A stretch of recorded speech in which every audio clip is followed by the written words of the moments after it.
Hey guys, it's raining here in Delaware, so I'm not going to get the radar out for some testing, but I was going a bit OCD and figured I should tear the diff back out of the car and see if I can make it spin a little more freely. I did hear back from the mastermind of this modification.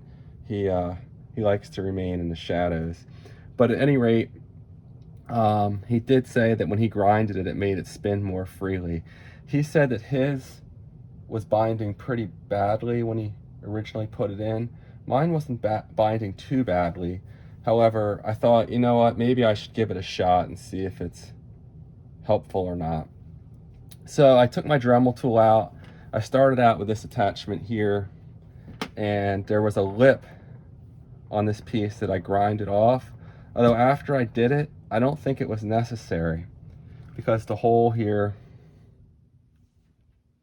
is, I can't get the camera to shoot down in the gearbox, but I don't know if that was even really an issue, if that was making it any tighter within the gearbox. So I would not start on this piece like I did.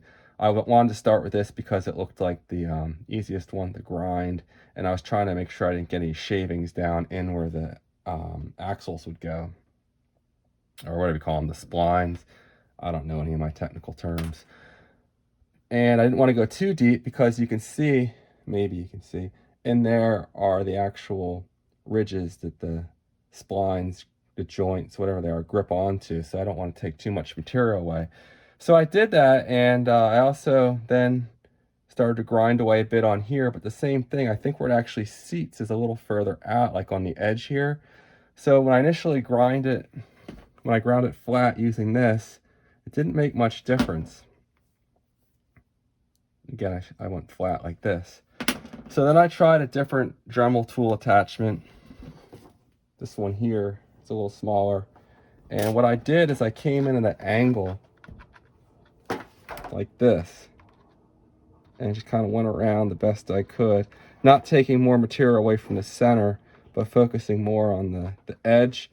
I know it doesn't look pretty, and I stuffed a little piece of paper towel down in the hole and kept it this direction, trying to minimize any shavings from getting in there. It'd be best to do this before you assemble the ball diff. But at any rate, now that I've done that, when I put the ball diff back in here, in place, and then install the joints with the bearings in place,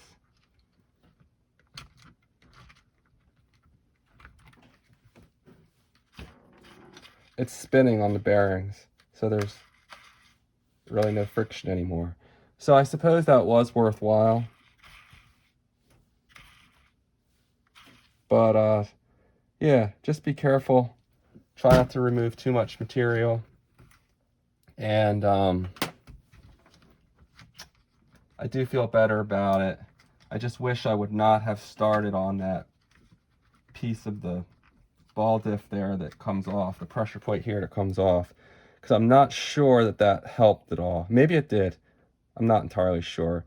At any rate, I think I'm in good shape now, and I just wanted to pass this information on because this was the trickiest part of the modification, and I wasn't sure if I needed to bother with it. Again, if I left it as it was, the friction of it spinning may well have just melted the plastic enough so it eventually would have spun freely. But this is the direction I went.